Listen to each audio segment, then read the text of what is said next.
to my channel. This is part 2 of Are you ready for marriage? Yes, I'm prepared for marriage. They say do Francesca show on also Baba Obebusas questions. Okay. Are you ready for my questions? Yes, please. Okay. So question number 1. Is it good to marry someone who isn't from your country or tribe? Yes, it's good. So Opese uware ubisa se wose so eyese uware wo ukrom anase other country. Okay. Yeah, it's good. But the problem is consequence. The problem is consequence. Consequence and answer consequence. Consequence. Just a problem was our consequence. It's good to say about while crew. And it's good to say about other country. But consequence in who other countries there be or I was a warrior problem or more. Problem or one is say ufi ukrom uwan ukruma fine. And the bin so na baby abuko partner abuko akuchia na oni ukru. For example say ebi na uwa omeyin no wa shia channel ni na akoware but sa channel ni na akoware problem wo home because of the edikan ni krom power problem and no they forget and na me bia ye na mom no I don't dey forget and na bia ye na ebi na wo ukrom wo we ono so wo we ebi ukrom wo we wo won sonsono so ono so we bo sonsono o so onye sonsono nti na bia ye na mo de be prepare ni nyina ye meat na mom no de eye problem ka ne se okwo wale channel ni no o wa na mamre a wo ye ana won so ukrom wo wa mamra o ye so ni siti amamra ye ni se channel ni ni tradition edos also the ebia na ntisa ekwan wa enti nka eye better pa say nka wale ukrom die nka ye because ukrom die wonim na mamre ukrom kura no ye wo trap bibri wo hono enti nka ye etetufu say nka wo ya asantini wala asantini wo ye infantini wala infantini but ye nyina ye baako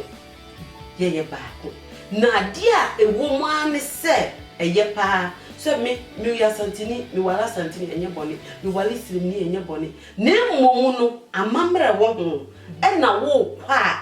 e wo se wo ko ware a se me ko ware infantini a me hu se infantifo wo mamamre problem wo ho se wo hu sa de no se infantifo wo mamamre na wo jitu se wo mamamre no meye dia ke problem bi ani ho e bia na wo yo ba na ko wale bema anase bema ne be wale na wo ye infantini wo want na se amana anya wo ho ade wo ne na kwa wo mistake ya bem oba ne wo ke hu se wo mamamre obeye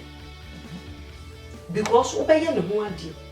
obeye na ifro amra wo da ho obeye wo mamamre ene kura ye kura santifu kura ya start sane na kami de ye medemo se nka sa o mamamre ne de nka ba santifu man ka me pete se okofa oba no wale no ye no ho ade se wale no ne se bibisi a entem na oda ho na ye ma wo wale ene ne na ewufu no di bra wa won because of sad in emema ne bu ma ne se bi kwasia ofa na pen on wale no na one na wo be nwotwe edu ne empena wade na one ni si ho wo peni pan wo do ensuo kura na fako obusua obusa o mamamre ne disu na ye problem bi no munyina ye baako ye nyina ye baako na se wo ye asem ni se so that bi wo ha organ na ho kura na wo organ na ho o se me ye igweni me mama me bank wala asantini fine but it's a channel ni free channel ha eko Ghana dia esa se wo ye channel ni ti ofra butire ni di over pressure na beti maka tin konchonpa wonim na mamre asem to ni sesi e da ben hwe da ben na be free Ghana ho ebeba China so ho asem no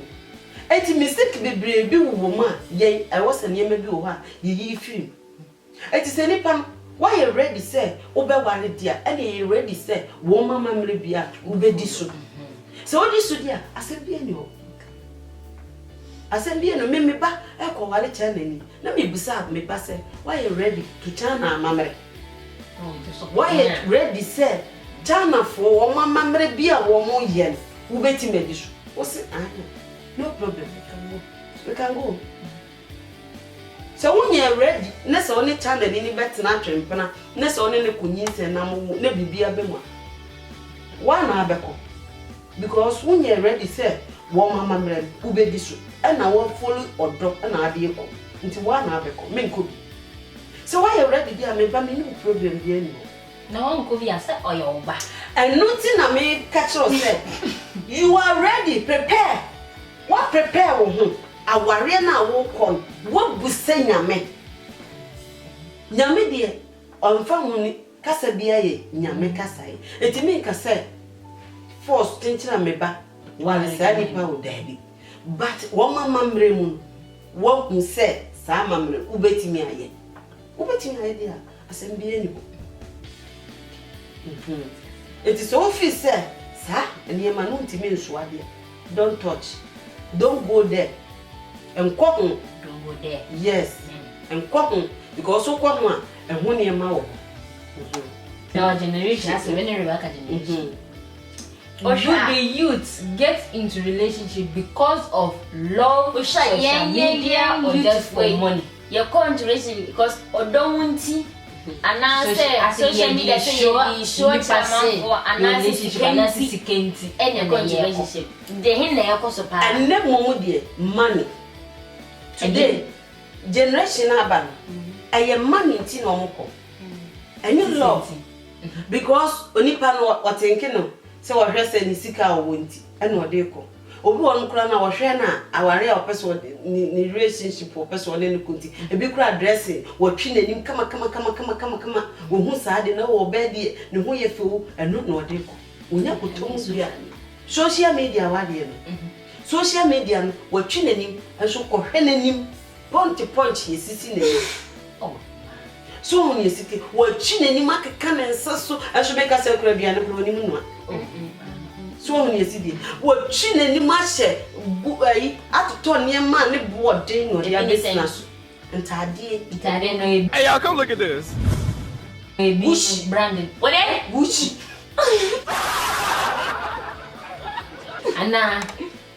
ana adiempo niama beblebe Balenciaga Prada Louis Vuitton oh obo dia beku so Versace wow sabe mani nyina no watoto no de aye sepe no de abetena social media so we twi nanim kama no de abesi so enti nipa no be ma no hu ye eno a obebe wa no wiskapa na so no power be ma no fa se odronti ni sika ni ti na woko obebe nso hu be ma no se be ma na because of the last nyina gusu wakoto gushi wakoto sambradi wakoto ehwan woni ama mbubo dia the sambrada Balenciaga sani ma we nyina no wato ni nyina no de ayepe no de abetena social media so ena oba no nso ni sesa eniema free be ma ni tiri sukosi ni na so ne board e yesika enti wo ebi kura na be ma oni tro kapo woni oza be kura adwuma so obeye adwuma wono abobọ bosia kwadwofo agege bag bosia ne ade ena ode abeto so si ene ma na amaba sa na mo pe because so oba no why social ni ena ono so social media ni ena omu nyina ma be sha ena yesi akọ social media ni yesi ebiko enya odo ni ho because obi ho ade poti ni wo hu nti a ode ba eti wo be hu sa ade ni wie no di bewram wie na sa echi sika ni wo bi wodo no kofa no odo ni ho woni odo ti nema ba wa YouTube fo amaba no kure ni nyankopon ni mo ko true relationship mu a munye very careful mumma mani na hoye and she be man dressing now what dressing in quantity so wo sika nti me kokko ne se sika no esan meow what do you think money is finished what do you think since everything cousin nothing because sika nti na okoye se sika no san e de be na abai so ba no aya sika na wo sika na wo be ma no so why you ready say wo kosa ade no ho so ba ni sika san what do you do Obema, what do you do? Money is finished. What do you do? In first come kwawade. In first come kwawade. Ye do odo. Any person you city be an show no so many for. Odo. Fi wakume me do ni pay. You two for mo money na ho.